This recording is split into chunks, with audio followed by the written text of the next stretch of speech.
It's oh yeah, it's on. Red light. Red light means on. Red light. It's me and Kevin. Hey kids, how are you? And it's we're working hard on Tuesday. It's hard working Tuesday. And today we wanted to talk a little bit more. I know we worked a couple weeks ago, talked with David about his first job. He worked with picking vegetables. I want to talk about Kevin, what his first job is.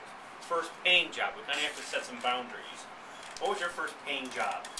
My first paying job was a caddy at the Rochester Golf and Country Club, which was about 1.5 miles away from my house. And I was in 6th grade is when you could start to become a caddy. You had to take a class and you had to pass a test in order to become a caddy. So 6th grade, that's like 11, 10, 11? Yeah. Yeah. Wow. Yep. Because even my first job, which was the paper route, I think you had to be 12 to do paper Yep. route. Yep. You did have to be 12 because after I did the caddying thing, then I also did the weekly reader. The weekly reader, oh yes, I remember that. I remember delivering the newspaper with my grandfather. He would come down and he would help us deliver this thing. We had like hundreds of them. We had to put it in plastic bags or put rubber bands around them. Exactly. And the people didn't pay for them. Did you have to? Did the weekly reader get? Was it a subscription? No, that was free. That was a freebie. Yep, the weekly reader was free. And you didn't make sure you didn't toss any in the bushes because that would be bad. That would have been real bad. But the thing about having a job is that it taught me many different things that I use in my life every day. That's as right. I'm sure you do as well. That's right. My mom said, hey, if you want that extra, if you want that little stereo or that record, oh, those are the days, weren't they? Records. Any kids ever know what a record is? Or if you want pretty much anything, you got to buy it. You got to buy it yourself. So I had to get a job, and it was kind of nice to be able to have a little scratch. You go to the drugstore and get some candy or Sure.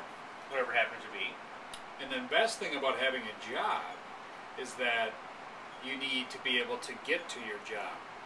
And getting to your job means that you have to either rely on mom and dad to give you a ride, or better yet, you get some wheels. you get some wheels out of the deal.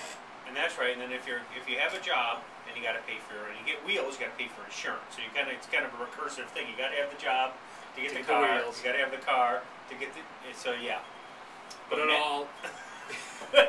it's all good things that you will use Absolutely in your life.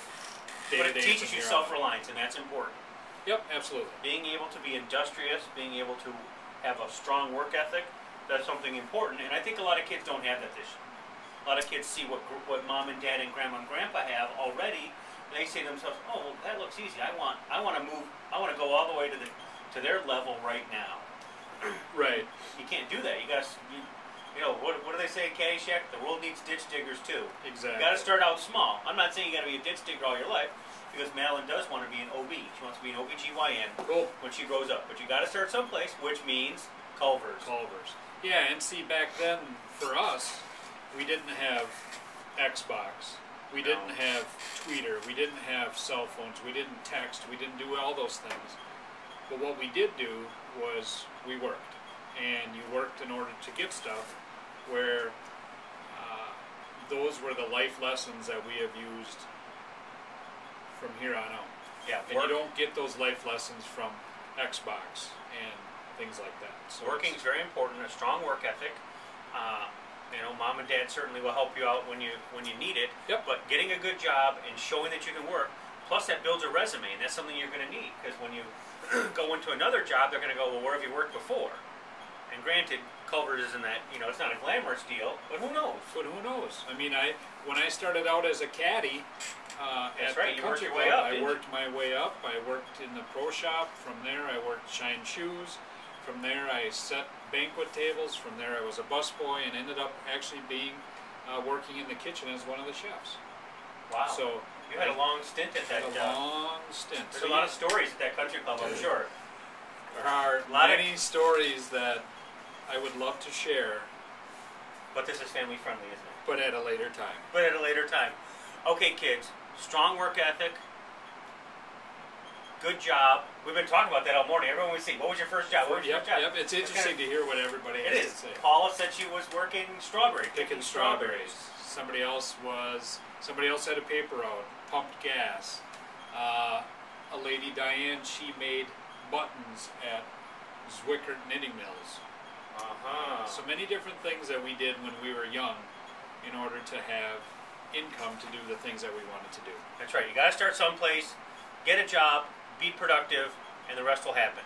Okay, kids, it's Kevin and Dad. We're signing out. See you guys. Peace out, kids. Be good. Bye.